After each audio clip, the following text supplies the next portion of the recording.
7장 1절부터 보시겠습니다.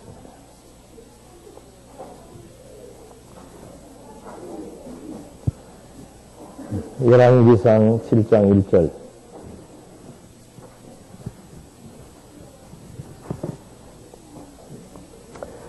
솔로몬이 자기 궁전을 13년 동안 건축하여 그 모든 궁전을 중동하였다. 그가 레바논 나무로 궁전을 지었는데 그 길이가 100규빗, 그 너비가 50규빗, 그 높이가 30규빗이었다. 네 줄의 백향목 기둥들을 세우고 그 기둥들 위에 백향목 석가래를 얹었다. 기둥들 위에 있는 대들보를 백향목으로 덮었는데 대들보는 45개였으며 한 줄에 15개씩이었다. 그리고 창틀이 세 줄로 되어 있고 창문들은 세 줄로 서로 마주보고 있었다. 모든 문들과 문설주들은 사각형 틀이었으며 창문들은 세 줄로 서로 마주보고 있었다. 기둥들로 낭실을 만들었는데 길이가 50규빗, 너비가 30규빗이었으며 그 기둥들 앞에 현관이 있고 또 그 앞에 기둥들과 섬들이 있었다. 우선 6절까지 말씀 봉독해 드렸습니다. 솔로몬의 성전 건축하는 이제 과정 가운데서 기타 나머지 시설들을 이제 다 새롭게 건축을 하고 자리 위치에 다 설치를 하는 그런 내용들입니다. 열왕기서의 내용은 왕조 이탈 왕조의 멸망이라고 했습니다. 그러니까 하나님의 언약의 왕조가 있는데 그 하나님이 언약하신 왕조를 이탈한다는 것은 하나님의 뜻에 반하는 것이기 때문에 반드시 멸망하는 거죠. 그래서 사무엘서에서는 하나님께서 언약대로 나라를 세우셨고 열왕기서에서는 그 언약대로 세워진 그 왕조를 이탈한 왕조는 절대로 하나님이 용납하지 않는다. 그래서 왕조 이탈에 대한 멸망이 이제 열왕기서의 내용입니다. 그런 가운데서 이탈의 과정, 왕조를 이탈하는데 그 이탈하는 어떤 과정을 통해서 이탈이 되어지는가? 그 주부에다 나와 있죠. 그래서 왕조 이탈의 과정에서 첫 번째 솔로몬의 왕권 수립, 두 번째가 솔로몬 성전 건축입니다. 왕조가 이탈하는데 왕권 수립과 여기에 성전 건축이 나옵니다. 이것이 과정이에요.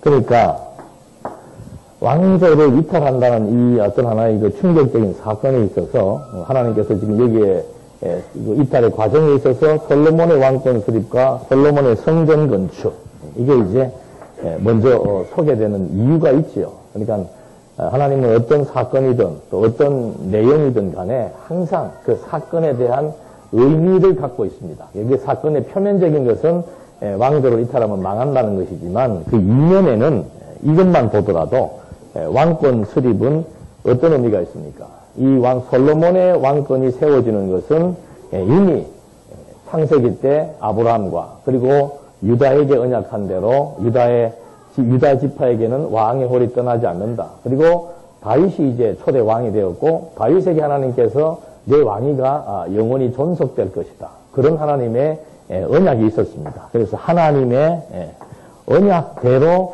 왕권이 수립되고 또 하나님의 언약대로 수립된 왕권이 인간 왕이 마음대로 다스리는 것이 아니고 하나님이 직접적으로 왕의 마음이나 주변 나라들의 모든 상황들을 하나님이 조정하시고 섭리해 나가시면서 하나님이 통치하신다. 그걸 이제 솔로몬의 왕권 수립을 통해서 하나님은 백성들에게 증거해 주려고 하는 그런 의도를 가지고 지금 이탈 왕조의 멸망 과정을 설명해 주는 겁니다. 두 번째, 이 성전 건축도 마찬가지입니다. 성전 건축의 그 내용 역시도 이게 뭐 솔로몬이 원해서 하는 것이 아니고 철저하게 하나님께서 다윗에게 언약에 근거해서 성전이 건축되는 거예요. 그러니까 똑같습니다.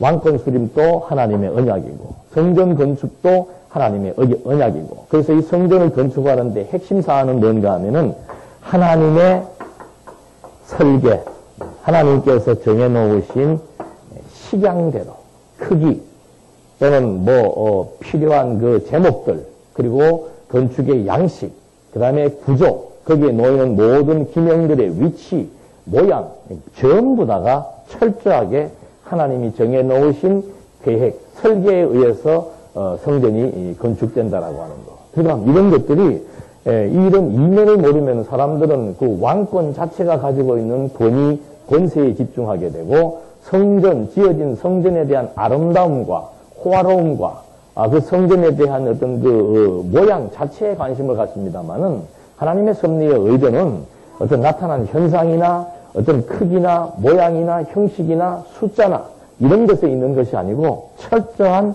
하나님에 대한 교육입니다. 왕권이 수립되는 것도 하나님의 언약대로 세워졌고 하나님이 직접 왕을 지배해 나가시면서 주변 나라들까지를 다 통치해 나가시는 것이고 성전을 건축하는 것조차도 이미 이것이 솔로몬 당대에 와가지고 그냥 솔로몬 불러가지고 야 내가 지금 있을 곳이 없다. 너 내 전 하나 지어라. 이렇게 하는 것이 아니고 이미 아버지 때 벌써 지명을 해두고 벌써 아버지 때 모든 기술자와 또 제목들을 정해놓고 나아가서는 뭐 몇백 년 전부터 필요한 백향목 나무 같은 것들은 레바논산에다가 준비를 해놓고 섭리해 나가시면서 하나님의 식양과 하나님의 그 설계 도면에 의해서 제작된 성전을 보게 하는 거죠. 그러니까 유대인들은 그 성전 보면서 성전 자체에 뭐 영롱함과 아름다움도 물론 찬양하겠습니다만 근본은 뭔가 하면 모든 의식들, 성전에서 행해지는 제사 의식들, 그리고 성전에 놓여있는 기명들, 그걸 바라볼 때마다 이 성전은 하나님의 식양대로 하나님이 짓게 하신 대로 하나님이 지으셨고 지금 이 성전에 하나님이 임재해 계신다. 그래서 하나님을 잊어버리지 않도록 기억나게 하기 위한 것이 구약 성전의 하나님의 섭리의 의도였다는 것을 우리가 알고 이제 마지막으로 7장으로부터는 기타 시설. 그 솔로몬의 건축, 이걸 이루기 위해서 솔로몬의 성전 건축도 처음에 나오는 건축 준비가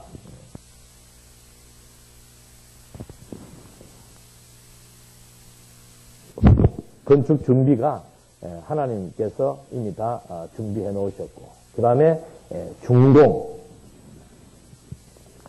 준비, 소리는 올리지 마세요. 접촉이 불량해서 그러니까, 준비, 그 다음에 중동, 이걸 전부 다 하나님께서 하나하나 섭리해 오신다. 그러니까 이런 과정들을 통해서 그 시대나 지금 이 시대나 우리가 알 수 있는 것은 늘 모든 만사 전부 하나님이 다 준비해 놓으신 거예요. 그걸 우리가 모르니까 이제 이렇게 될까 저렇게 될까 불안하고 염려되고 근심되고 또 때로는 화가 나고 막 증오심이 생기고 하는 것이지 하나님이 다 준비해 놓으셨다는 것만 믿어지면은 우리는 그 때를 모르잖아요.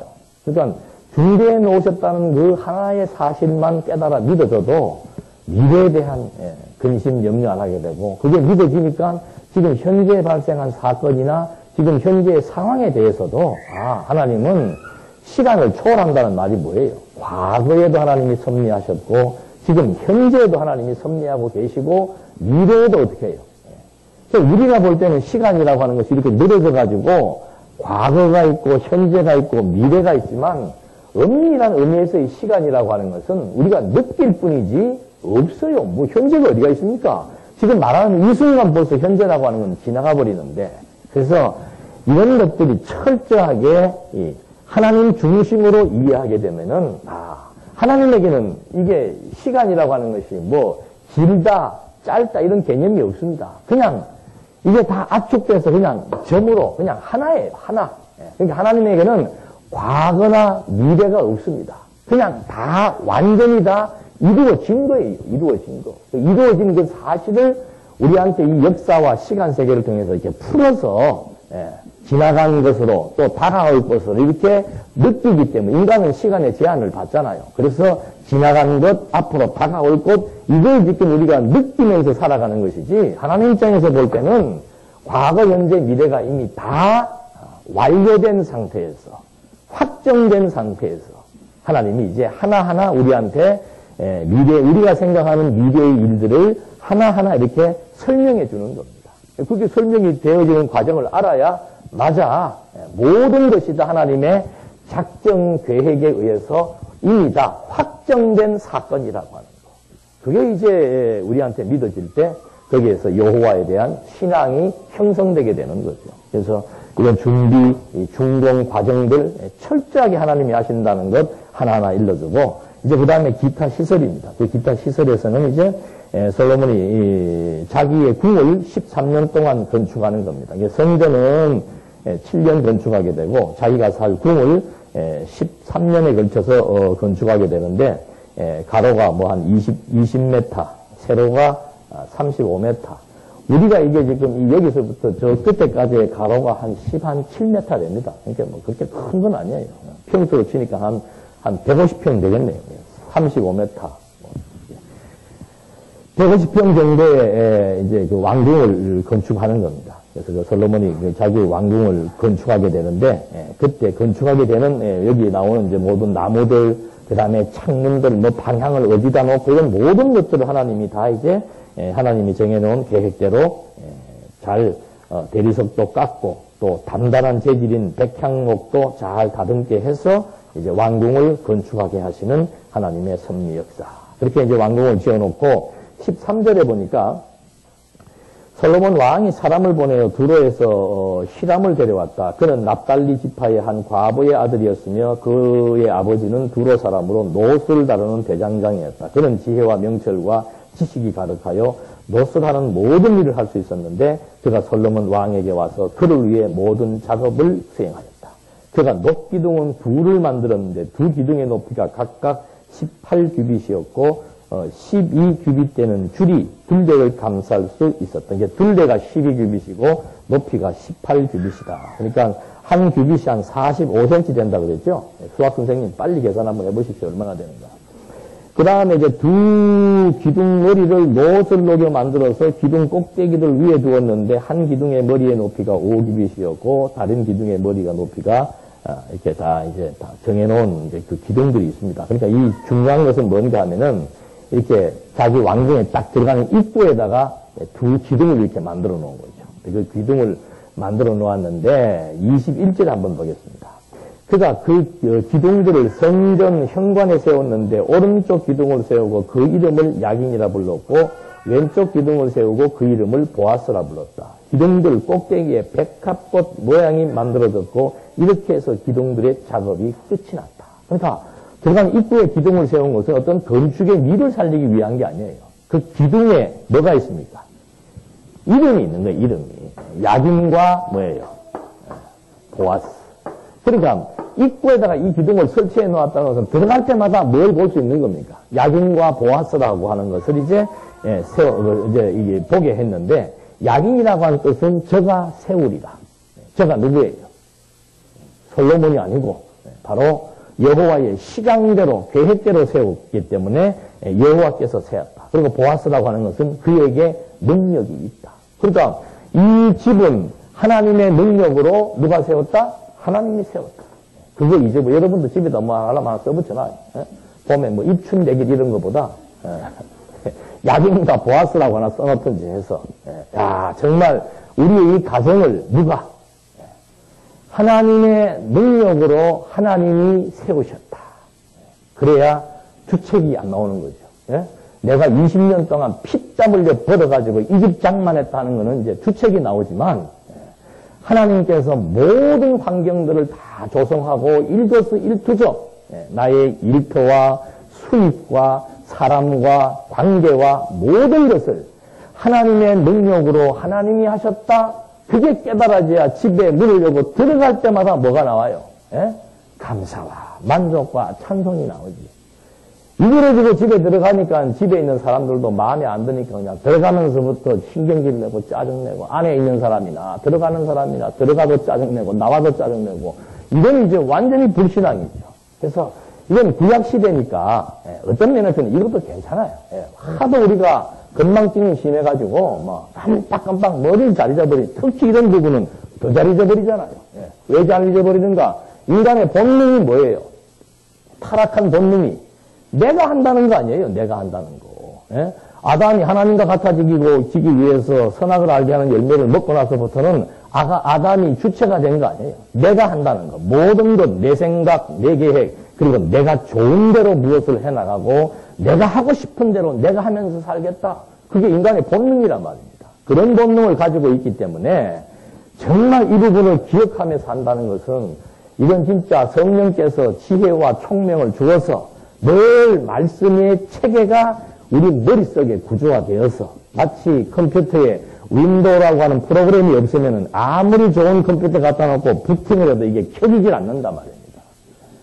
가장 좋은 프로그램은 뭔가? 바로 야긴과 보아스라고 하는 우리의 모든 삶을 해석할 수 있도록 작동해주는 지혜와 명철의 프로그램이 우리 머릿속에 아주 최고급의 좋은 기능을 가진 프로그램으로 딱 장착이 되어서야 여러분 컴퓨터 좋고 나쁜 거 차이가 어디에 있어요? 시간이에요. 시간. 예? 안 좋은 거는 눌러놓으면 화장실도 갔다 와야 되고 뭐 왔다 갔다 보면 막 스트레스 받는다니까. 좋은 거는 키자마자 바로 그냥 윈도우 창이 착 뜨면서 내가 필요한 거 바로 들어가는 거예요. 기계만 그런 게 아니고 우리 이것도 마찬가지예요. 좋은 머리는 지혜롭고 명철한 머리는 어떤 정보가 딱 들어오면 시간이 걸리지 않습니다. 바로 그냥 딱 정보 보는 순간에 작동이 돼가지고 하나님의 능력으로 하나님이 하셨다. 내가 생각할 때 좋은 일이든 나쁜 일이든 하나님이 안 하시는 일이 없어요. 왜 그렇게 하셨는가? 근데 그게 그 다음에 엔터 하나 치면 그 다음에 나오는 대답이에요. 하나님의 능력으로 하나님이 하셨다. 왜 그렇게 하셨는가? 또 하나 치면 차라락 하면서 답이 또 딱 나오죠. 그래야 좀 시험에 좀 덜 들고 마음에 좀 평안을 유지하면서 하나님의 나라, 천국 백성으로서의 천국 생활을 지금 누리며 살 거 아니에요. 그런데 이게 이 기계가 잘 안 돌아가는 거예요. 뻑뻑해가지고 하도 오래돼가지고. 거의 뭐 정보 하나 들어오면은 하나님은 없고 항상 누구예요? 내가 하니까 붕붕 터지는 일도 더 많고, 스트레스 받는 일도 더 많고, 자기 기준이 자기가 이게 이제 완전히 하나님으로 착각하는 어리석음. 이것이 우리가 볼 때는 뭐 하나 저게 건물 지어놓고 기둥을 2개 세웠을까? 참 멋있네. 관광객들도 가서 그런 것만 보는 거 아니에요. 외형적인 것만 바라보면서 아름답다, 멋있다라고 하지만은 정말 현명한 사람들은 보이는 것을 통해서 그 속에 보이지 않는 의미를 찾는다는 것이 중요한 부분인데 여기도 마찬가지죠. 그렇게 하나님께서 들어가는 입구에다 기둥을 세워서 이런 의미 있는 문구를 집어넣고 솔로몬으로 하여금 주책을 부리지 않도록 그렇게 하나님께서 섭리해 주시는 거예요. 그 다음에 이제 23절로 26절에서는 두로에서 온 히람이 바다를 부어 식양을 따라서 만든다. 이것도 연못입니다. 연못도 막 12마리 소를 이렇게 위에다 해가지고 이 놋으로 만드는데 이 놋 전문 기술자 이미 하나님이 또 다 준비해서 필요하면 불러가지고 그런 놋을 만들어서 연못을 만들어서 그 연못 역시도 보면서 하나님을 기억하게 하는 거. 그러니까 이게 우리 일반 계시하고 똑같습니다. 하나님께서 이런 건물을 주신 것도, 그 다음에 요새는 그 돌이 넘어졌어요. 우리 김정태 집사님이 돌 하나 주워 왔는데, 시편 23편이었던가?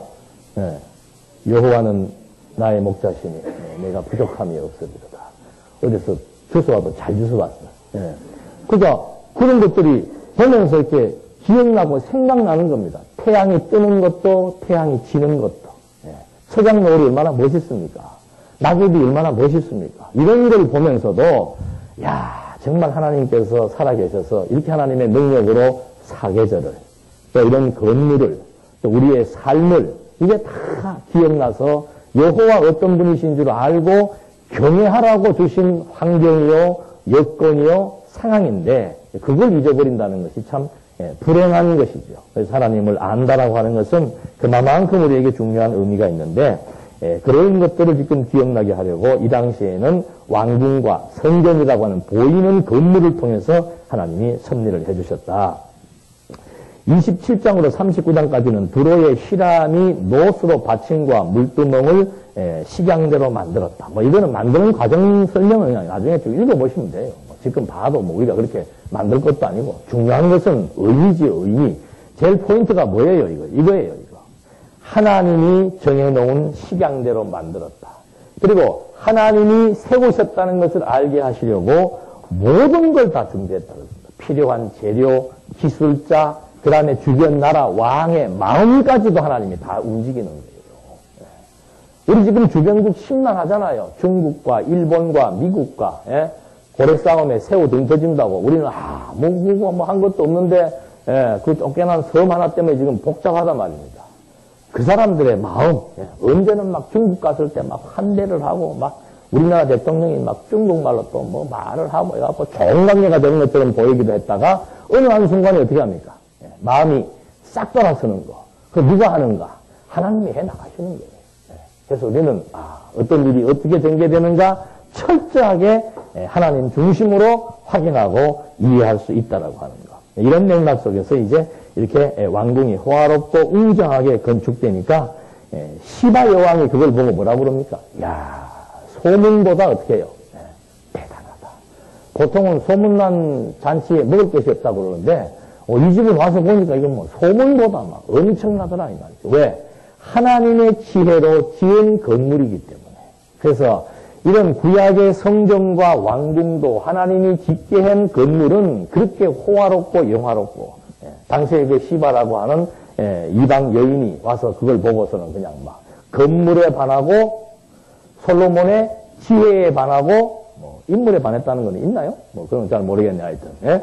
그런데 반해가지고 결국은 이제 뭐 결혼을 하잖아요. 마찬가지예요. 사람의 손으로 짓게 하신 건물, 보이는 건물도 이렇게 화려한데 지금은 뭐예요? 이거는 넛과 나무와 천막과 이런 것들을 재료로 해서 지었다면 지금 지은 성전은 뭡니까? 그리스도의 생명으로 지은 건물이에요. 생명으로 지은 거예요. 피값으로 지은 거. 이 건물이라고 하는 것은 어떤 의미에서는 죽은 물건이에요. 죽은 물건. 그러나 그리스도로 말미암아 지은 성전은 뭐예요? 살아있는 거죠. 살아있는 거죠.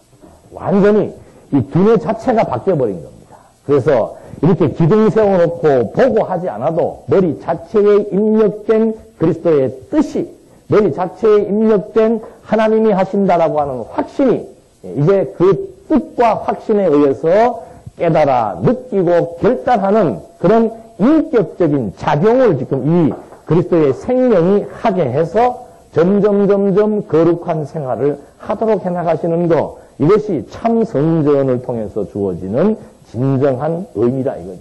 그래서 이런 건물 성전들이 이렇게 호화롭고 아름다워서 여왕이 다 보고 반했다면 지금 짓는 이 성전이라고 하는 것은 그런 보이는 건물과 비교할 수 없는 그런 대단한 아름다움과 의미가 담겨져 있다는 거. 이걸 우리가 한번 늘 공부하면서 확인해 보고 있습니다만은 이렇게 이제 히람이 여러 기구들을 만드는 작업이 다 끝나게 됩니다. 그리고는 왕이 금으로 만든 모든 기구들을 전 곳간에 보관하도록 이렇게 이제 다 명령을 내리는 거죠. 왜냐하면 이런 것들이 전부 다 금은 기명이기 때문에 값 나가는 물건이기 때문에 아무데나 놔둘 수가 없는 겁니다. 그렇게 해서 금으로 만든 모든 기구들을 이제 잘 보관하도록 섭리해 나가시는 하나님의 섭리 역사. 그러니까 사실은 뭐 이 피조 세계의 아름다움이라고 하는 것은 지금 우리가 여기에서 보고 살고 있습니다만은 이 피조 세계, 보이는 현상 세계의 진선미, 거룩함이라고 하는 것은 이건 뭐 우리가 진 들을 때 보통 뭐 우리 뭐 할 때 진선미 합니까? 잘하시네. 미스 코리아 뽑을 때 진선미해요. 그 말은 무슨 말인가? 피조 세계에서의 거룩이라고 하는 것은 내 보이는 것을 가지고 판단하고 측정하는 거예요. 그래서 우리 그거 보고 뭐 아름답다 그러기도 하고 뭐 별인데 그게 다 나오는데 진정한 거룩, 정말 참된 진리와 그리고 참된 선과 참된 아름다움이라고 하는 것은 바로 본질이 뭡니까? 하나님의 나라예요, 나라. 하나님의 나라를 지금 우리에게 이게 가장 영광이죠, 영광. 이제 좀 있으면 이제 계속해서 TV든 어디에서든지 메시아라고 하는 그 장엄한 합창곡이 나올 거예요. 막 그 음악도 굉장히 그 막 의미 있고 찬란하잖아요. 가장 멋있고 영화로운 것은 하나님의 나라예요. 근데 이 나라를 지금 하나님께서 인간이 타락을 해가지고 이 하나님의 나라가 안 보이고 무슨 나라만 보입니까? 세상 나라만 보이는 거예요. 세상 나라만.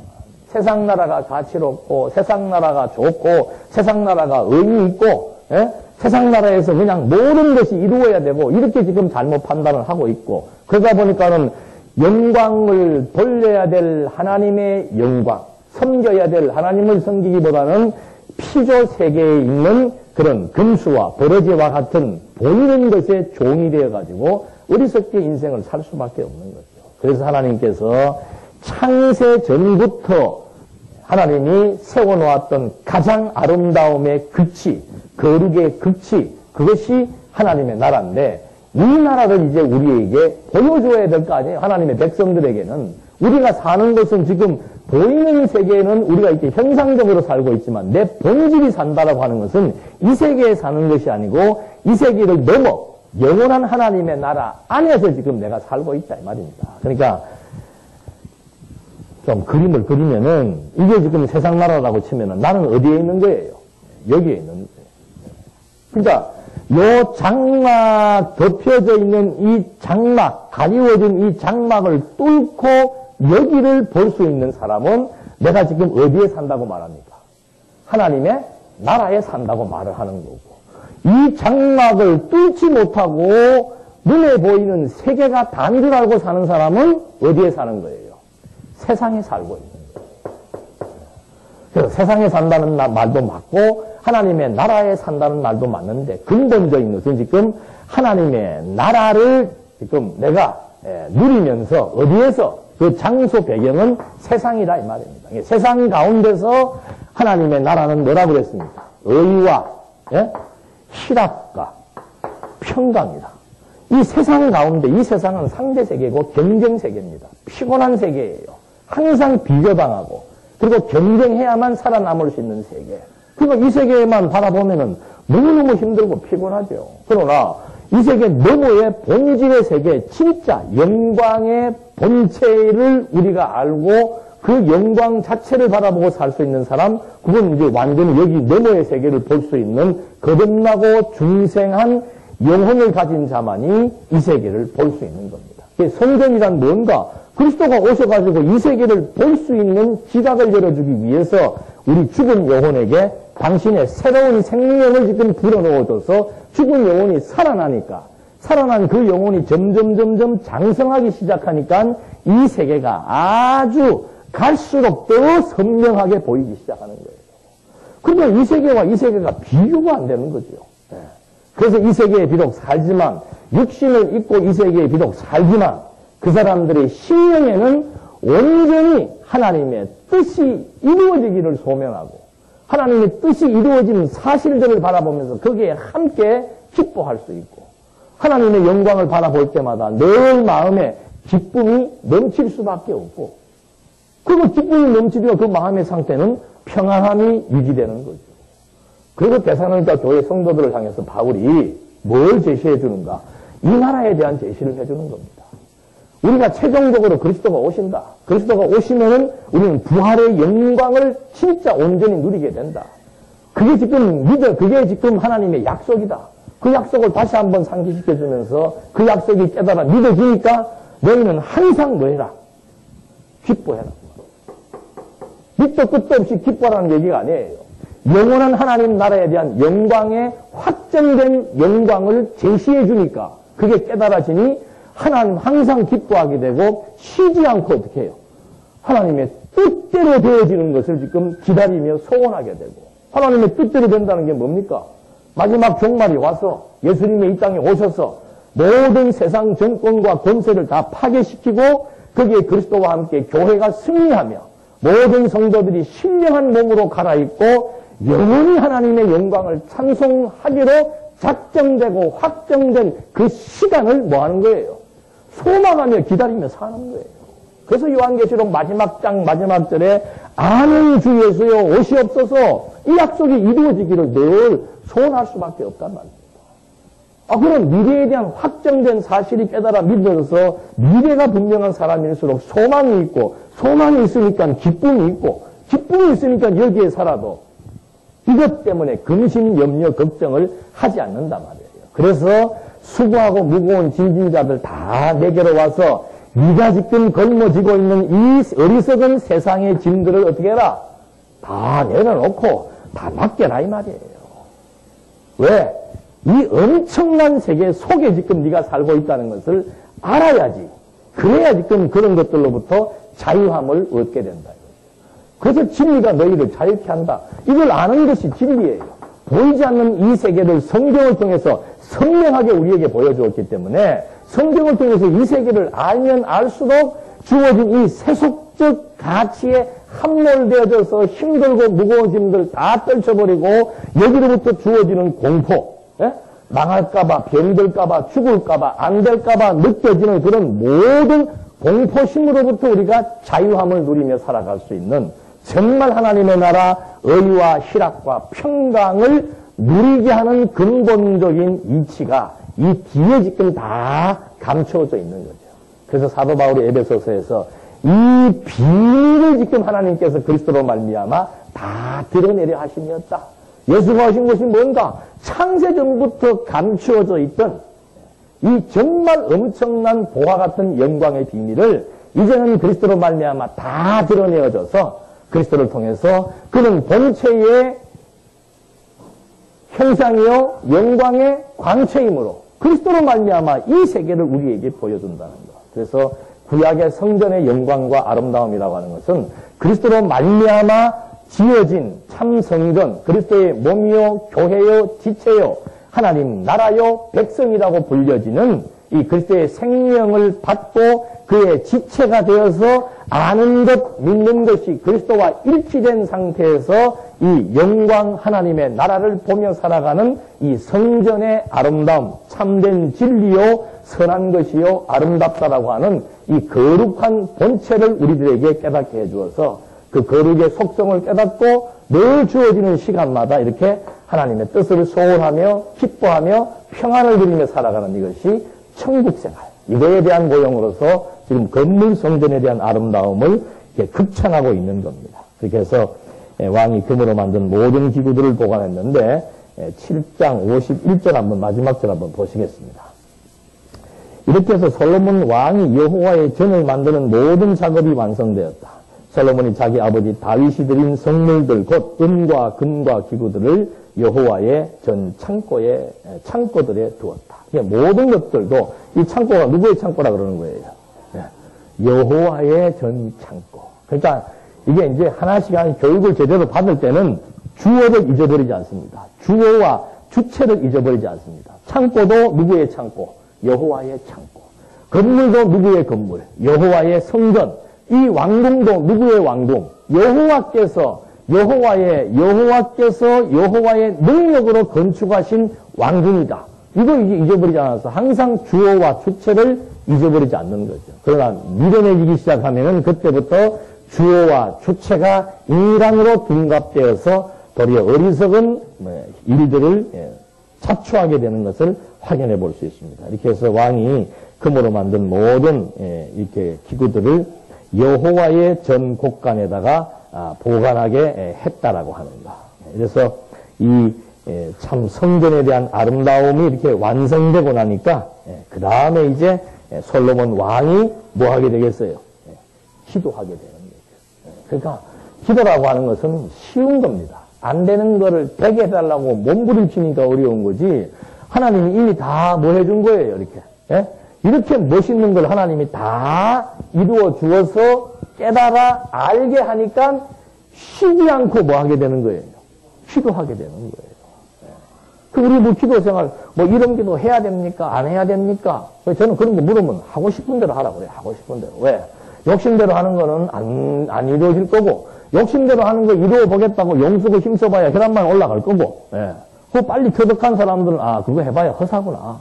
그래서 조용히 하나님 앞에서 하나님의 뜻을 생각하며 분별하는 거, 그래서 정말 하나님의 뜻이 이루어지기를 소원하는 이런 선하고 아름다운 마음이 생기게 되는 거, 이게 지금 뭐 우리의 힘과 능으로 되냐는 얘기죠. 그래서 하나님께서 이런 모든 지식을 깨닫게 해주고, 그리고 눈에 보이는 현실의 영광을 보여주고, 그러니까 솔로몬이 기도할 수밖에 없는 이유가 뭡니까? 성전이 지어졌기 때문에 기도하는 거예요?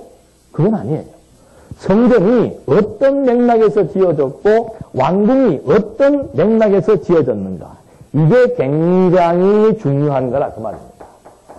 그러니까 우리도 이 성경을 공부할 때도 너무 답만 가지고 얘기해버리면은 성장이 안 돼요.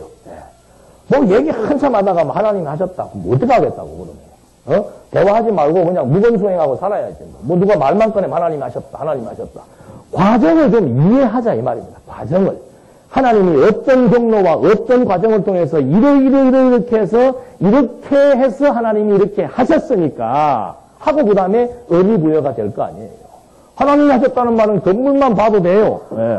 그러면 뭐 솔로몬이 지금 기도하고 찬송하고 좋아하는 거는 건물 지어져서 그런가? 단순히 건물 때문에 그런 거 아니라 건물 때문에 그렇다면 하나님이 뭐하나 귀찮게 뭐 이렇게 해라 저렇게 해라 알아서 지어봐라 그럼 알아서 지으면 되는 거예요. 근데 그게 아니고 여기 지금 나왔잖아요. 왕권 수립도 하나님의 언약대로 하나님이 다 왕조를 준비해서 육개서가 그거 아니에요.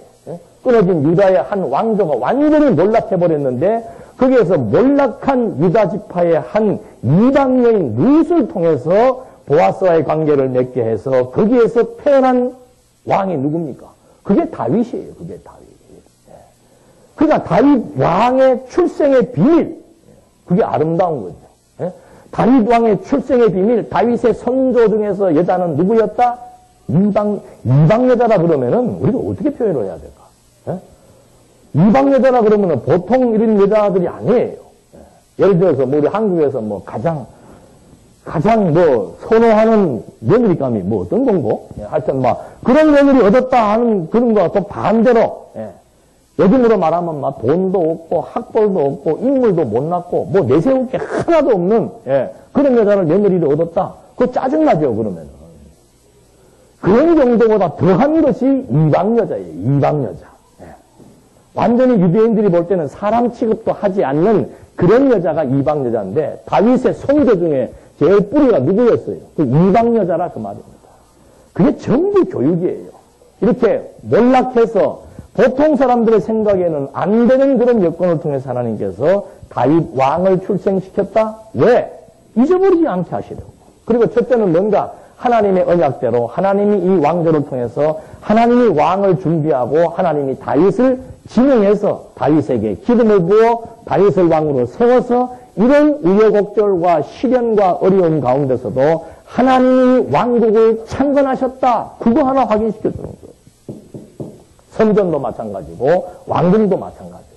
그래서 모든 것을 합력해 선을 이루시는 분 하나님 여호와라고 하는 사실 이걸 이제 확인시켜서 딱 결과물을 보게 되니까 솔로몬이 그 다음에 기도를 드리기 시작하는데 8장 1절에 한번 보십시다. 그때 솔로몬이 여호와의 언약궤를 다윗성 곧 시온에서 올려오기 위해 이스라엘의 장로들과 지파들의 모든 대표들과 이스라엘 자손들의 가문 지도자들을 자기가 있는 예루살렘으로 불러 모았다. 이스라엘의 모든 남자들이 에비님 월 곧 7월의 절기에 솔로몬 왕에게 모였으며 이스라엘의 모든 장로들이 모이고 제사장들이 궤를 메었다. 그들이 여호와의 궤 회막과 성소 안에 있는 모든 거룩한 기구들을 가지고 올라왔으니 곧 제사장들과 레위 사람들이 그것들을 가지고 올라왔다.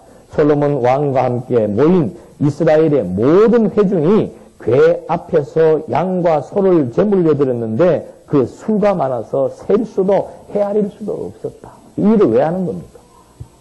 지금 왕궁과 성전을 지어놓고 어떤 사람들은 또 차 사가지고, 팔공산에도 많이 입고 보면 차 한 대 사놓고 길바닥에다 저기다가 돼지 대가리 갖다 놓고 막걸리 뿌리고 차 한 대 사가지고 지금 뭐 하는 거예요? 사혼하지 말라고 거기는 고사 지내는 거지만 솔로몬은 지금 성전과 왕국을 짓고 나서 그냥 온 내각들, 장로들, 시민들 다 불러 모아놓고 무엇을 옮기는 거예요? 언약궤를. 그 언약궤가 뭡니까? 하나님이 이스라엘 민족과 약속을 세웠고 약속대로 오늘의 솔로몬이 있기까지 몇 년 세월이 지났어요?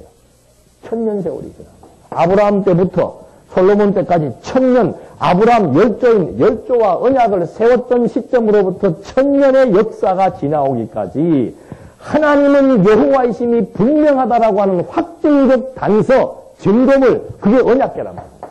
그러니까 건축하면서 언약궤를 옮긴다는 말의 의미는 뭡니까? 진짜로 야긴과 보아스, 정말 여호와께서 언약대로 왕권을 수립하셨고 언약대로 성전을 건축하게 하셨다는 것을 온 지금 자기 유대 백성들에게 다 지금 알게 하시려고 그들을 다 불러 모아놓고는 이제 거기에서 제물을 잡고 제사를 드리는 의식을 행하면서 언약궤를 원래 두어야 되는 기정 장소인 지성소로 이제 이렇게 옮겨나가는 그 일을 여기에서 제일 첫 번째 하는 거죠. 그래서 그동안 500년 동안 천막에 비치되어 있던 그런 그 언약궤를 가장 아름다운 성전으로 이정할 때 얼마나 백성들이 좋아하겠습니까?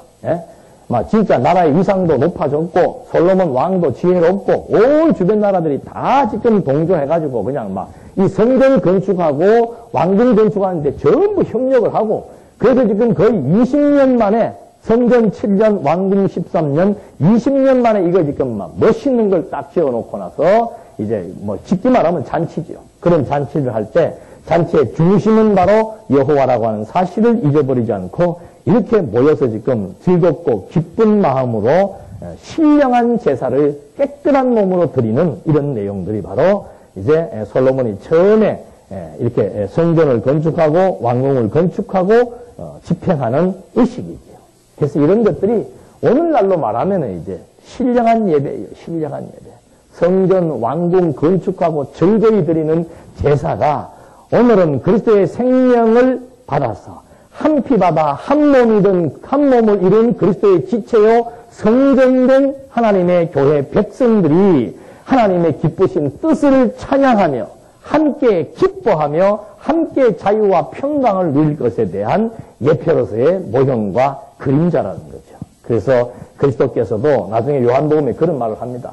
내가 이미 영광을 하나님은 이미 나로 말미암아 영광을 얻으셨고 또 영광을 얻으실 것이다. 그게 무슨 말인가? 하나님의 뜻대로 내가 이 땅에 인간의 몸을 입고 왔고 와서 하나님의 뜻대로 죽을 것이고 하나님의 뜻대로 부활하사 하나님의 이 본체의 영광을 나로 말미암아 드러내어서 죽어버린 하나님의 백성들에게 새로운 생명을 얻게 하는 이 놀라운 역사를 통해서 하나님의 영광이 이제 온 만방에 다 그의 능력의 영광이 그의 주권의 영광이 그의 정말 자비하신 영광, 사랑하심의 영광이 온 천하 만민에게 다 드러나서 함께 여호와의 영광을 찬양할 것에 대한 예표로서의 모형과 그림자인 것을 우리가 확인할 수 있는 겁니다. 이렇게 하나님께서 이제 솔로몬으로 하여금 이렇게 언약궤를 옮기게 해서 온 백성들이 모여서 이제 찬송을 드리게 되는데 12절로부터는 이제 솔로몬이 언약을 이루어 주신 여호와를 이제 송축하는 본 내용이 나오게 됩니다. 12장에 보니까 그때 이제 언약궤를 다 옮기고 거기에서 제사를 드리고 나면서 온 사람들이 모여서 이제 직무를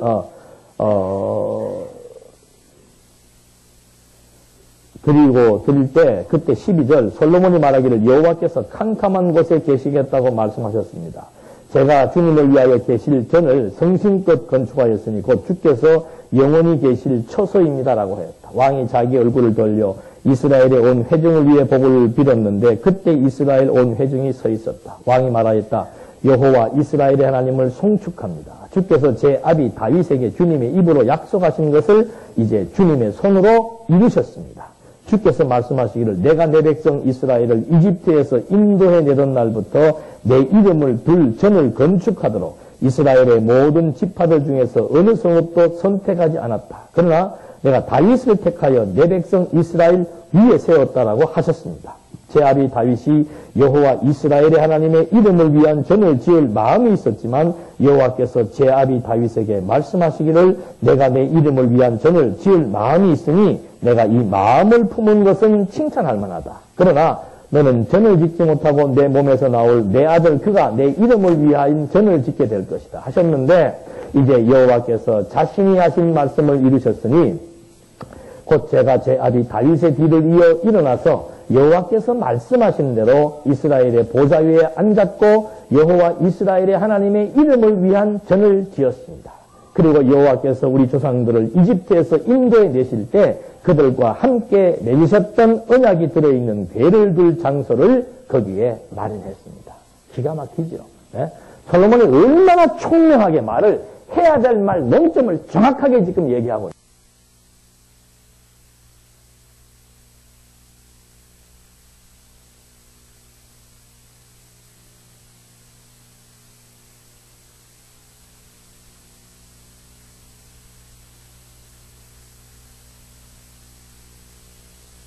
열조와의 언약대로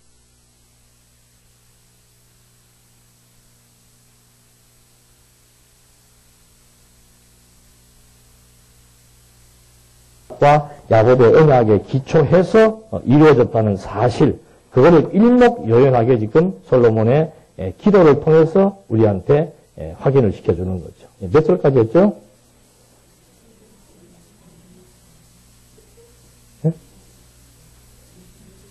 22절부터. 솔로몬이 여호와의 제단 앞에 서서 이스라엘의 온 회중 앞에서 하늘을 향해 자기 팔을 벌리고 기도하였다. 여호와 이스라엘의 하나님이시여, 주님과 같은 신은 위로 하늘에나 아래로 땅에나 없습니다. 주께서는 언약을 지키시며 온 마음을 주님 앞에 생하는 종들에게 인애를 베푸셨습니다. 주께서는 주님의 종인 제 아비 다윗에게 말씀하신 것을 지키셨습니다. 곧 주께서는 주님의 입으로 말씀하시고 오늘처럼 주님의 손으로 이루셨습니다. 이제 여호와 이스라엘의 하나님이시여, 주께서는 주님의 종인 제 아비 다윗에게 말씀하신 것을 지키소서. 주께서는 만일 내 아들들이 그들의 길을 조심하여 내가 내 앞에 행한 것과 같이 내 앞에 행한다면 내 앞에서 이스라엘의 보좌 위에 앉으리가 내게서 결코 끊어지지 않을 것이다라고 말씀하셨습니다. 그러므로 이스라엘 하나님이시여, 주께서는 주님의 종인 제 아비 다윗에게 하신 말씀을 이제 사실로 나타내 주소서. 그러니까 이 지금 이 솔로몬의 그 고백 내용도 보면은 결국은 여호와는, 하나님은 여호와이시다. 왜냐하면 주께서는 언약을 지키시며 온 마음으로 주님 앞에 행하는 종들에게 인애를 베푸셨습니다. 22절 같은 경우도 핵심이죠. 기도의 핵심은 뭔가? 언약을 세우시고 언약대로 성취하신다는 거. 그래서 예수님도 똑같은 기도하는 거예요. 하늘에 계신 우리 아버지, 이름이 어떻게 해요? 그 이름은 무슨 이름입니까? 언약하시고 언약대로 성취하시는 그 이름이 거룩히 다 온 세상 만방에 그 이름이 거룩한 이름으로 지금 드러나기를 원한다 이 말입니다. 어떻게 해야 드러나는가? 뜻이 하늘에서 이루어진 것처럼 영원한 하나님의 언약을 땅에서 영원히 성취하심으로 말미암아 그 하나님의 이름이 온 만방에 드러난다는 거죠. 그래서 하늘에 계신 아버지, 이름이 거룩히 여김을 받으시며, 그가 뭐예요? 영원한 하나님의 나라가 당신의 아들 그리스도를 통해서 이 땅에서 이루어지기를 소원하는 것이고, 그걸 이루는 것도 당신이 성경대로 죽으시고 성경대로 부활하사 하나님 나라의 백성들에게 새 생명을 공급하심으로 말미암아 이루어지는 거죠. 그래서 예수님이 내가 온 것은 내 뜻을 행하기 위해서 온 것이 아니고 아버지의 뜻을 성취하기 위해서 왔노라. 마지막 죽으시면서 이 하나님의 언약을, 성경에 나타난 모든 하나님의 언약을 내가 다 이루었노라. 그리고는 죽으시고 3일 만에 성경대로 부활하사 온전히 하나님의 뜻이 땅에서 이루어진 사실을 예수님도 증거해 주신 것처럼, 이런 모든 것들이 근거로 해서 이 피조세계의 모든 섭리 역사 역시 하나님의 뜻, 하나님의 계획에 의해서 하나님이 승리해 나가신다는 것. 그러므로 하나님은 여호와로 살아 존재하신다는 사실을 우리에게 확정시켜주는 내용으로 솔로몬의 기도 내용의 일부분까지 확인을 해봤습니다. 기도하시겠습니다. 은혜와 사랑이 풍성하신 하나님 아버지, 우리가 하나님의 영광을 바라보지 못할 때 보이는 세계에 갇혀서 답답하고 또 고통을 느끼며 살 때가 많았으나, 이제는 하나님의 영광을 바라볼 수 있는 신령한 눈을 뜨게 해주었고, 우리들로 하여금 그 세계를 해석할 수 있는 지혜와 명철을 허락해 주셔서 참된 진리와 참된 선과 참된 아름다움이 무엇인지를 알게 하시사, 이제 우리는 하나님의 영광과 하나님의 나라의 실체가 무엇인지를 알고 그것을 소망하며 심령의 기쁨과 평강을 누리며 살아가기에 부족함이 없도록 인도해 주시옵소서. 예수님의 이름으로 기도드립니다. 아멘.